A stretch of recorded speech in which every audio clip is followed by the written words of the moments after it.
routines. Feeling slightly overwhelmed in the world of the mom chaos? So, how do we create simple systems and routines to not only survive the mom world, but thrive in it? Welcome to Mommin Daily, where we talk all things mom. I'm Trisha Novotny, the mom behind 24/7 Moms, who not only survived, but thrived all the years of raising those 5 kids with systems and routines that kept the mom chaos under control. I get it, moms. It's true. Organizing and systems seem to just be part of my DNA. I arrived into the world enjoying organizing and discovering ways to systemize my life. I thrive on that. However, by the time baby number 3 arrived, this mom began feeling a little overtaken by the 3 humans, 4 and under. And then I added 2 more on top of that, right? So then we had 5 humans. Okay, so like you, there was laundry, cooking, cleaning, another diaper to change. How did we really just go through 3 gallons of milk? Was there now another toilet that needed to be cleaned? All those forgotten appointments. And then there was the activity overload, all the different places my kids needed to be. At one time, we had 5 kids in 5 different schools. It was crazy, and it continued to be crazy. But I felt like the chaos was overtaking me, and I had to find a new sense of order in the chaos. Yes, I realistically knew that I would continue to live a crazy busy life, that it would be chaotic with all these kids, that wasn't going to totally change it, but I could still create control over things that I could control, right? So I could create some routines and systems for that area of my life that I could control and that I could. And one was my schedule.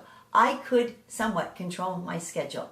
So I began reading every book on home, on time, on family organization, anything that would give me bits and tips and hacks of how to create some calm in my chaos. I began just devouring it.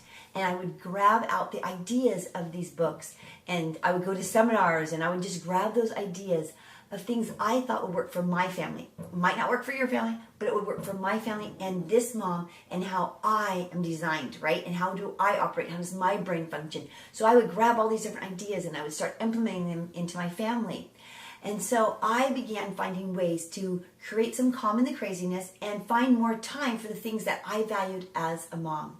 So, moms, I get the mom craziness, the chaos, the overwhelming feelings that you feel each day in and day out. But today I want to share with you the first step to help you find some calm in that chaos. The first thing that we have to do is we have to track our time. We have to figure out what is it that's taking over our time. We already know it's those little humans running through our house, right? We already know it's the chores, but how is that overtaking our time? And when is it taking over our time? And how much of it is taking over our time? And how can we help to create that into a better system? So we have to track our time. And I don't mean clock in and out like you now have a 9-to-5 motherhood job. I'm talking about discovering what is it that we are already spending our time doing each day, each week, and how much time does it actually take to do it. This step will help you create a daily, weekly routine to accomplish more in less time by also time blocking things together, meaning we're going to batch them together. We're going to create ways that you figure out time to do specific tasks in certain times of the day or week, okay? So for a week, we are going to simply track our time. And I created a freebie for you, a time tracker. And this is super simple to use and super simple to do, okay? So doing this one simple task is going to do a few things for us. It's going to help you discover time wasters and distractions. Where throughout the day are you wasting time? We all do. Let's be honest. Facebook, Instagram, chatting on the phone with our friends, maybe watching a movie, maybe binge watching a few shows, whatever it is, we all do it, and that's okay. It's just how much of it do we do? So we're going to discover that by tracking our time and just kind of writing down what we started, what we ended, what we were doing, and figuring that out. This is also going to show you time in your day that you can batch and block together. You might figure out that you're cleaning a bathroom halfway through, but then you walk away to go jump on Facebook, to then go write a grocery list, to then go change the laundry, but you never finish the bathroom, and it just keeps cycling like that in your day. And so we're going to figure that out. We're going to find out how we are functioning throughout the day by tracking it.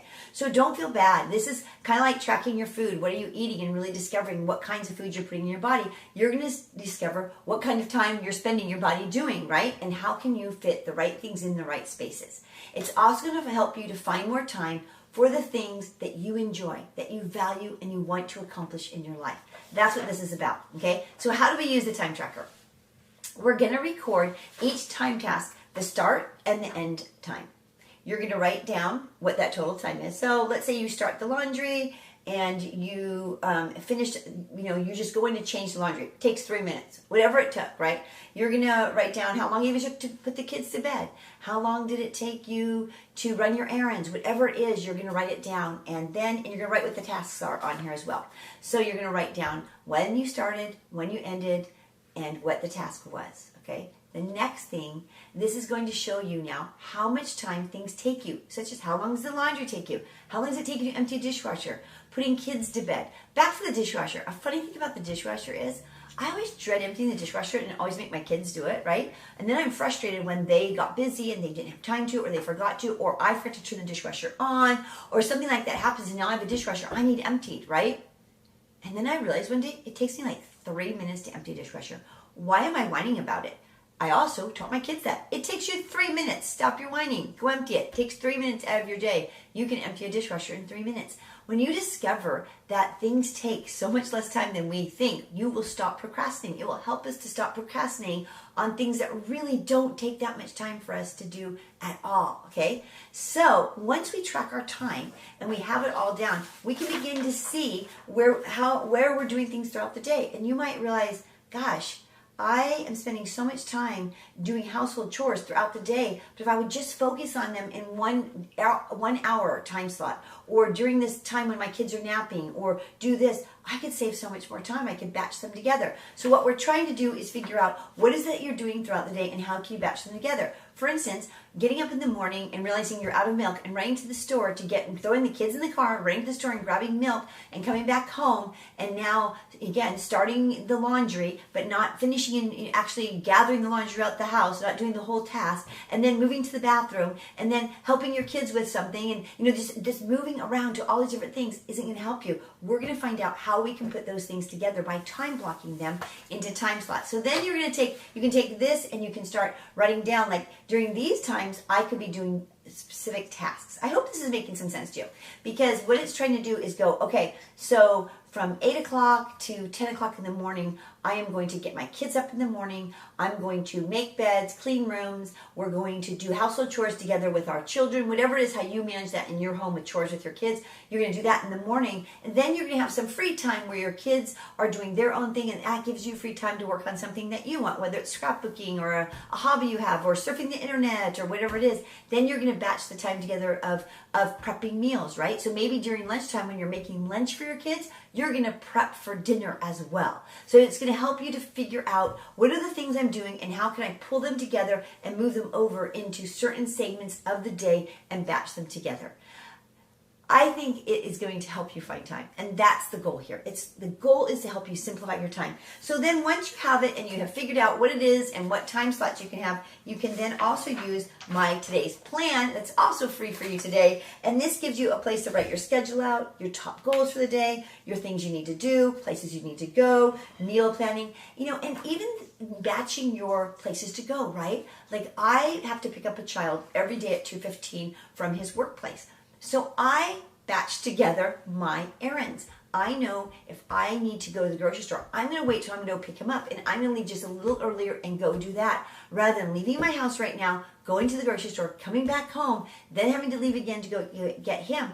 I batch them together. If I have to go to the bank, the post office, run an errand, return something to Target, whatever it is, go to Costco for the 100th time, I try to do it around that schedule of picking him up, so that I am already saving time in the driving back and forth time because I'm already out, right? Then I also try to batch my errands to the same side of town. If I'm going up to Costco, I do those errands up there that day. If I'm going to the grocery store, I do my errands over in that area of town. Sometimes I have to do both because our town is small, but I try to do it. If I'm going to Tacoma, which is another city across the bridge from me, I try to do everything in Tacoma that I need to do. So I save those tasks for the day I'm going to be in Tacoma for an appointment or meeting up with a friend or something else. I task them together. So that's kind of what I'm talking about by batching things together. Same thing. When I get up in the morning, I batch everything together, like picking up the house, wiping down the bathrooms, going through the kitchen, checking on the laundry, just all that thing. I do it all first thing in the morning as one thing. Vacuum the house, any of those tasks I need to do,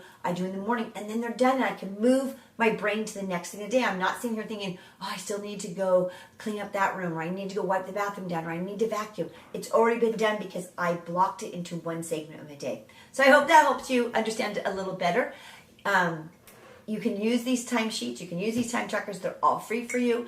Your days are going to get simpler if you can just kind of create some sort of schedule. So I hope you see this as a way to simplify your mom world by creating a plan each day, each week that creates space for the tasks you need to accomplish, but also the time that you want to spend to do things you value and you enjoy. So don't forget to also place in your schedule time for family, time for you, time once we can socialize again, time for your friends. Don't forget to include that as well, okay? Now don't forget to grab these free printables. They're all free. I'm putting the link in the show notes, in the description. It's all there for you. Just click the link, head on over, sign up. They'll be instantly right there for you to print out, and you can begin the process of finding more time in your day. Now, I want to let you know also to mark your calendars for August 26th. Why? Because it is going to be our next Mom's Night In. And we are going to talk about all things back to school, because we know that back to school is a big topic right now, and we're all trying to figure out how we're going to manage this. Our schools here in our local area have just announced they are going online fully until January for our local schools. One of my kids' college just announced yesterday that they also are going fully online and asking students not to return to their dorms. There's a lot of craziness going on right now. So we are going to help that out by on August 26th having a Mom's Night In. We're going to fill it full of tons of great giveaways of Mom Must Have products. We're going to talk about back to school hacks and how you can navigate that journey with your kids, whether it be online, hybrid, fully you homeschooling now, or your kids are back in face-to-face. How can you navigate that? And we're going to have lots of mom chatter to help you feel like you are having your own mom's night out with your girlfriends, but right in your own home at your computer with us online live. So mark your calendar, August 26th. More details will be coming soon. So moms, I want to thank you for joining me today. I will see you next week for another edition of Mom Knit Daily. Don't forget to grab your free printables. Thanks for joining me. Bye.